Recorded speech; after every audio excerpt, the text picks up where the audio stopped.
আসসালামু আলাইকুম viewers, welcome to my channel Fatema's ক্রিয়েশনে আপনাদের সবাইকে স্বাগত আজকের রেসিপি দেখার জন্য।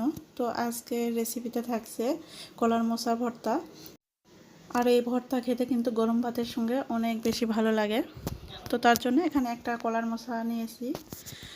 আর এই কলার মোচাটা একটা একটা করে পার্ট আমি এভাবে খুলে কলার মোচার যে ফুলগুলো আছে ফুলগুলো আমি প্রথমে বের করে নেব সবগুলো। আর কলার মোচার এই ফুলগুলো কিভাবে বাছতে হয় সেটাও আপনাদের সাথে শেয়ার করছি।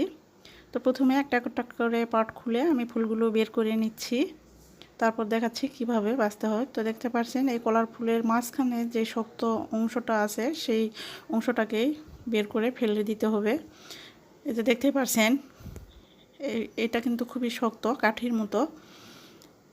শুধুমাত্র এই শক্ত অংশটাই বাদ দিয়ে দিতে হবে, তারপরে আর অন্য কোনো অংশ বাদ দিতে হবে না। তো এইভাবে সবগুলো আমি বেছে নিয়েছি আর ধুয়ে নিয়েছি কলার মোচার এই ফুলগুলো।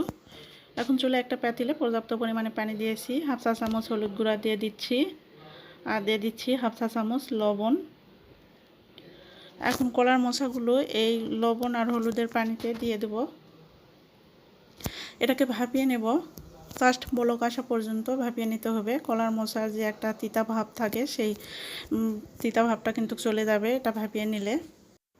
তো বলক চলে এসেছে, এখন এই কলার মোচার ফুলগুলো আমি পানি ঝরিয়ে নামিয়ে নেব।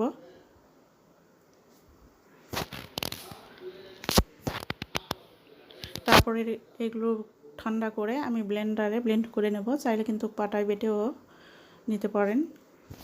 তো আমি ব্লেন্ডারে ব্লেন্ড করে নিয়েছি, তো খুব মিহি করে কিন্তু ব্লেন্ড করে নিয়েছি। এখন চুলায় একটা প্যান বসিয়ে এখানে তেল দিয়ে দিচ্ছি 2 টেবিল চামচের মতো। তারপর দিয়ে দিচ্ছি 3-4টা শুকনো মরিচ ভেঙে দিয়েছি সুন্দর একটা ফ্লেভারের জন্য। এখন দিয়ে দিচ্ছি 4টা সাদা এলাচ, দিয়ে দিচ্ছি 2 টুকরা দারচিনি আর দিয়ে দিচ্ছি 2টা তেজপাতা মাঝখান থেকে ছিঁড়ে দিয়েছি। একটুখানি ভেজে নিচ্ছি, তাহলে ফ্লেভারগুলো বেরিয়ে আসবে গরম মশলার। তারপর দিয়ে দিচ্ছি 3-4টা পেঁয়াজ কুচি। তো পেঁয়াজ কুচি দেওয়ার পরে কিন্তু নেড়ে চেড়ে গোল্ডেন ব্রাউন কালার করে ভেজে নিতে হবে। তো পেঁয়াজ যখন গোল্ডেন ব্রাউন কালার চলে এসেছে তখন এখানে দিয়ে দিচ্ছি হাফ চা চামচ আদা বাটা আর হাফ চা চামচ রসুন বাটা। তারপরে এখানে পানি দিয়ে দেব একটুখানি, যাতে পেঁয়াজগুলো পুড়ে না যায়। তারপর একটুখানি নেড়ে নিচ্ছি। তারপর দিয়ে দিচ্ছি 1 চা চামচ লাল মরিচের গুঁড়া, 1 চা চামচের থেকে একটু কম হলুদ গুঁড়া আর স্বাদ অনুযায়ী লবণ দিয়ে দিচ্ছি। এখন সবগুলো একসঙ্গে মিশিয়ে নেড়েচেড়ে কষিয়ে নেব মশলাগুলো। তো মশলাটা খুব ভালো করে কষাতে হবে, তাহলে ভর্তাটাও খেতে কিন্তু অনেক বেশি ভালো লাগবে। মশলা থেকে যখন তেল ছেড়ে এসেছে তখন আমি দিয়ে দিচ্ছি কলার মোচার এই ফুলগুলো ব্লেন্ড করে রেখেছিলাম, দিয়ে দিয়েছি। তারপর 3-4টা কাঁচা মরিচের ফালিও দিয়ে দিলাম। ঝালটা আপনারা কীরকম খেতে চান সেই অনুযায়ী দিয়ে নেবেন। তো এখন নেড়ে চেড়ে এই ভর্তাটা বানিয়ে নিতে হবে।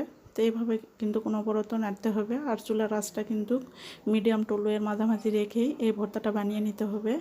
তো এইভাবে অনবরত নাড়তে থাকতে থাকতে কিন্তু ভর্তাটা আঠালো আঠালো হয়ে আসবে আর পেনের গা থেকে ছেড়ে আসবে। ওই পর্যায়ে কিন্তু ভর্তাটা নামিয়ে নিতে হবে। তো ভর্তাটা কিন্তু আমার বানানো হয়ে গিয়েছে, এখন আমি নামিয়ে সার্ভ করছি। তো দেখতে পারলেন খুবই সহজে কিন্তু কলার মোচার এই ফুলের ভর্তাটা বানিয়ে নিলাম।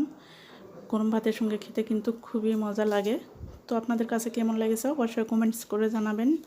ভর্তা রেসিপিটি যদি ভালো লাগে লাইক কমেন্ট শেয়ার এবং সাবস্ক্রাইব করে পাশে থাকা বেল আইকনটি প্রেস করে রাখবেন।